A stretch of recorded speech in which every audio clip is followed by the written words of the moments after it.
It's March 3rd, 2002, and I'm about to interview Bob McAllister on World War II. Okay, well, let's talk about sweet old Bob. Okay. You got it on? Yeah. Oh, okay. Well, I was wondering, what branch of the military? I was in the Army Signal Corps. Okay. And I'll just, in your rank? I was discharged as a technical sergeant. Where are you stationed during the war? Well, in the United States, I was stationed in, Fort Monmouth, New Jersey, and Camp Crowder, Missouri, and I was also in a basic training center at a place called Camp Crowder, Missouri, and then there was a time when I went to college for 3 months in a group called the ASTP, the Army Specialized Training Program. And then I went back to the Signal Corps in January of 1944, and then I went overseas in November of 1944. I went to India, and then from India I went to Burma, and from Burma I went to China, and I was there when the war ended. In China. In China. All right. How long did you serve in the war? 1 week short of 3 years. April the 14th, 1943 until April the 7th, 1946. All right. Where and when did you see battle? I didn't. I was a support. I was in the Army Service Forces, as they call them. The nearest I came to it, Elizabeth, was in a place called Myitkyina in central, actually northern Burma. And I got there a couple of months after the Japanese had been gotten out of there. It was very bitter fighting. I saw a lot of, the only building left standing, which was a building that we took over, was the jail, the prison in Myitkyina. It had been built of stone. So in spite of the fact that it was bombed and machine gunned and everything else, it stood. And so we took that building over to put our equipment in because it was the only building. Yeah. Right. Yeah. All right. So, where or what do you remember of Pearl Harbor? Well, when Pearl Harbor came, I had graduated from high school in January 1941. So I was working in a war plant in New York, and in December of 1941. And it was a Sunday, so I was in Times Square, and I was in the theater. And believe it or not, I was watching Frank Sinatra, who was very, very young. And about 1 o'clock in the afternoon, everything stopped, the show stopped, and the lights went up, and there was a military policeman and a shore patrolman, and that is the police of the armed services, came up on the stage and said, everybody report back to your base and your ship and whatever, because the Japanese have just attacked us at Pearl Harbor, and we're in war. So that broke up the party, and everybody went home. Now, I wasn't in the Army then. I wasn't in the service then, but I was working in a war plant. You were. Yeah. Okay. What do you remember? What's your most about the World War II year? Well, it was a war that had some good guys and bad guys. I mean, really, the Nazis were terrible people. The Japanese were also, since they attacked us, most of us didn't know anything other than that the Japanese had attacked us in Pearl Harbor. And we had already known that the Nazis were terrible people. So it was a war that everybody wanted to get into. Very few people objected to it. And we felt we were fighting fascism. We were fighting the forces of evil. And that it was a good cause. You know, we all felt that it was a good thing to do. And after Pearl Harbor, they couldn't take all the people that tried to enlist. Thousands of guys were turned away because they just couldn't handle them. There's just too many. So what I remember about the war really was that it was a just war. It was a war that, unfortunately, we had to fight. Because if the Nazis had ever won, it would have been terrible. And they were terrible people. They really were. All right. What did you hear about the Holocaust? I didn't hear, let me see now, when was the first time I heard about the Holocaust? I think it wasn't until after the war. After the war, let me see. I was in I was in China when the war in Europe ended. The war in Europe ended in May of 1945. And we were there, and we were just going right along with the Japanese. We were fighting the Japanese as hard as we could. And the Stars and Stripes, we had a newspaper, daily newspaper that was published in Kunming, where I was in China. And as our troops, including the division that your grandfather was in, as they liberated or came across these death camps, those stories were published in the Stars and Stripes. So I don't think I knew anything about it until about May of 1945. Yeah, it would have been About about the right time. That's Mhm. right. Yeah. Yeah. What was the most difficult thing that happened to you during the war? Well, I guess probably flying the hump. Between India and China, there were the Himalaya Mountains, and they're the highest mountains in the world. And to get to China, we had to fly over the mountains, and they flew it at night. And I was in an airplane called a C-46, and that was I guess I was more scared then than I ever was before or since, because high winds and we couldn't see anything, and we were only in a two-engine airplane, and we had lost a lot of airplanes doing that, and I was very concerned that I would get on the other side. So we finally landed in China, and that was the worst thing that happened to me, I guess. Sounds pretty scary. Yeah, I was really scared. Yeah, that's a famous route, and Oh, yeah. they caught it flying over the hump because the mountains are the. Yeah, we call it the Aluminum Trail because we lost about 750 airplanes just flying back and forth and back and Is forth. that right? Oh, yeah. Sounds Yeah, when I would drive on the Burma Road, which was the main road that connected China to Burma and from Burma to India, you would see in the high passes, you see these airplanes splattered all over the place. Yeah. Good. So, what was the most rewarding thing that happened? Or was that? Well, yes, I think the most rewarding thing was we had built along the Burma Road, we had built this telephone and telegraph line along the Burma Road from India down through Burma and up into China on the Burma Road, and what we call the Lido Road, which was altogether just only in Burma. I guess the most rewarding thing was when I picked up the telephone one day and I was able to talk to somebody in Calcutta in India, which was about 1,500 miles away. And I worked on it, and it worked. It was the longest long-distance telephone line in the world at the time. And yeah, we were very surprised it worked. We had radio, but radio was in those days very inefficient. Voice radio particularly was bad, but the telephone line worked, and I felt the feeling of accomplishment when it worked. Amazing. Mm-hmm. All right. Was there a particular leader or somebody that you admired during the war? Yes. Well, other than Franklin Roosevelt, President Roosevelt was admired by just about everybody. But where I was, we had a general named Joseph Stilwell, General Stilwell. And he was, we call him Vinegar Joe. So to give you an idea, he didn't smile very a lot. He was always upset about something. But he was a very, very effective leader, we felt, and he was very much for us. That is, in India and China and Burma, we only had 250,000 men. In Europe, we had, 2.5 to 3 million. So just to give you an idea of the difference. We only had one small combat unit in the theaters called Merrill's Marauders. That's all we had. And so most of what we were doing was getting supplies into China, because the Japanese had cut off all of the coastline of China, and blockaded it, so we couldn't get anything into China except we had to fly it over. And so we would push everything into India, and it would go into northeast India, where we had about 10 airfields, and we would fly that stuff over.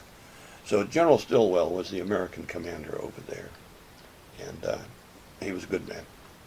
Yeah, he inspired you to. Yes, he really did. He inspired all of us because he was very pro-American, and we had the commander of the theater was a British Admiral Lord Louis Mountbatten. We had a lot of dealings with the British and all, and the Chinese. but he was a top American commander, and I think he was a very good man. All right. Do you regret doing something during the war or not doing Oh something? gosh, no, I don't, not really. I had, a couple of times when, like, when I went in the Army, I didn't know how to drive. I didn't have a driver's license, and a lot of Depression kids didn't because we didn't have cars in those days. Right. And so I learned to drive by, when I got to Calcutta, before I went up into northeast India. I didn't have much to do for a couple of weeks, so I volunteered to work in the motor pool where all the trucks were. So I told a sergeant, I said, I don't know how to drive, but I'd like to learn. He said, fine. He says, you're going to park trucks. So every night from about 8 o'clock in the evening till about 2 o'clock the next morning, trucks would come in and I would take them and park them in the area where they were to be maintained. So I learned how to go forward, go backwards, turn, all that stuff, go very slowly. And then when I learned to drive, I was able, to take cars and trucks into Calcutta. And then after the war was over, I drove a truck all the way back from China, all the way back into India on the Burma and Lido Road. And I got a big kick out of that. So I guess it wasn't a regret. I wish I had known how to drive beforehand, but I just thought you'd be interested in that little vignette. So how old were you then? Oh gosh, when the war started, let's see, I was born in 1923, and the war started, I was 18. Mm-hmm. So I was about 20 years old. So I'm sure you can park very well. Oh yeah, I can park. Don't have any problem backing up. All right. Do you know why the U.S. put the Japanese Americans into relocation camps? Yes, there was an hysteria in the country. When the Japanese attacked us, for most Americans, it was an act of treachery. We never expected anything like that. We knew we were having difficulties with the Japanese, but we never dreamed that they would attack us. And like right after September 11th of this past year, the terrorist attacks against the World Trade Center, there was a wave of revulsion that spread all over the country. We didn't know, frankly, there in the East Coast where I was, that the Japanese were being relocated into the desert areas. And it was odd looking at it because, there were far more, higher percentage of Japanese in Hawaii than in California and on the Pacific Coast. And they never relocated the Japanese in Hawaii. Yeah, that's No, true. they left them alone. So I think what it was there was a lot of pressure from the Congress, the press. The President Roosevelt said, all right, okay, fine. So they told the state of California that they could pick these people up and relocate them. And as I understand later on, they just left. They could only take what they could carry. And other people came in and took over their property, which they didn't get back after the war. They had a heck of a time. And that's no way to treat another American, regardless of his origin. And so I attribute that to just plain hysteria, that's all. It's ironic that the state attorney general of California was Earl Warren, and he later became, the Chief Justice of the Supreme Court. So, things changed. Yeah. All right. What was your homecoming like? Oh, it was great. We left Calcutta at the beginning of March of 1946, and we had been waiting for a boat since the previous September when the war ended in the Far East.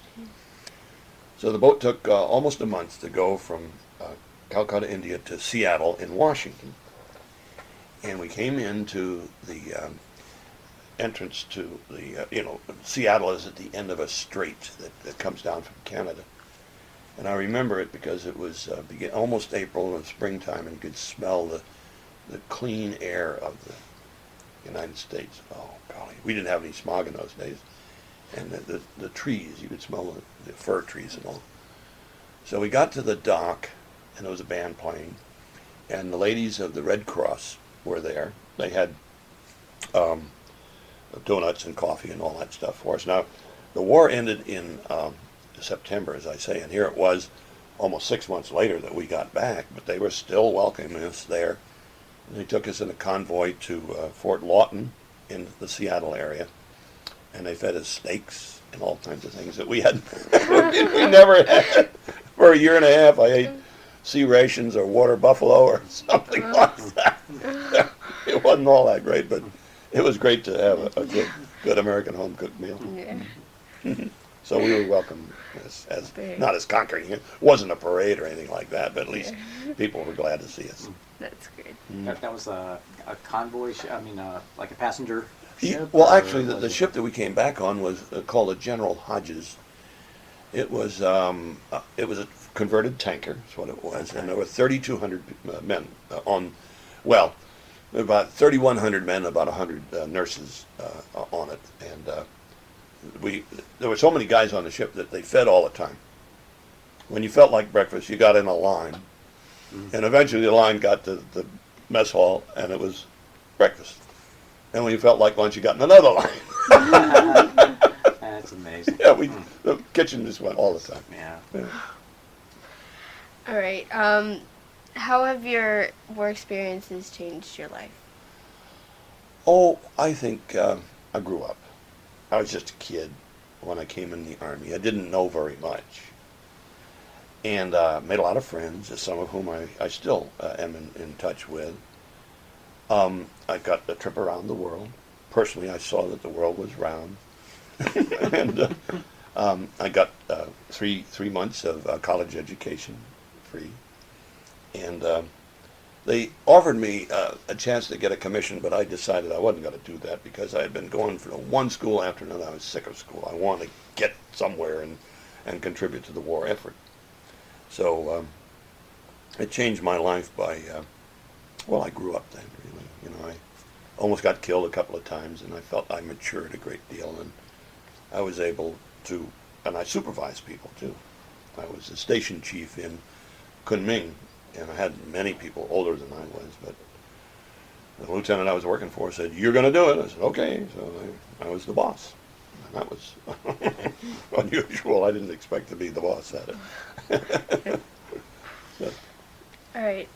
Is it hard to talk about an event or a certain subject now? no, because again, I was not in combat. Right. I didn't see people die, and I think that really changes you when you're in the infantry, particularly, and like your grandfather was.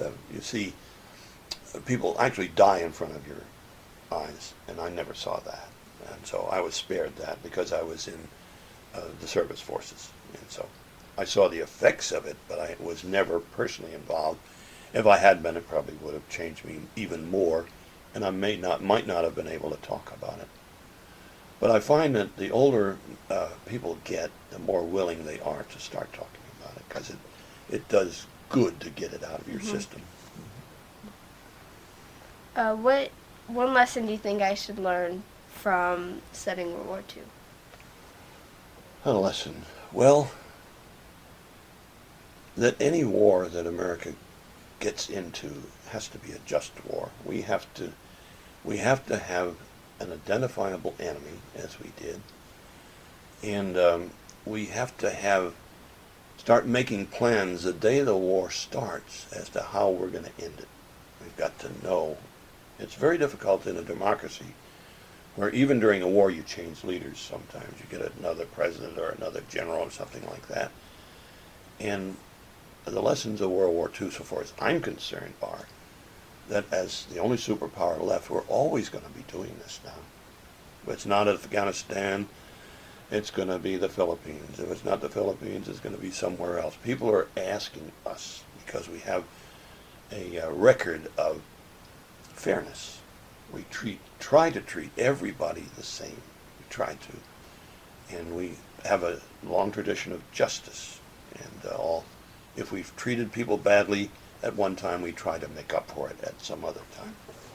And so, to me, the main lesson of World War II is that it was a war where we had definite goals, and when it was over, we turned to peacemaking, and we worked with the United Nations, we set up NATO, we stopped the Soviet Union. We did a lot of good things, in my opinion. And the people who did that were men of my and women of my generation. Is there anything well, obviously there's lots of things you do about your experiences, but could you explain everything that you do that has to do with your war experiences? During war? Or during now, what you do now.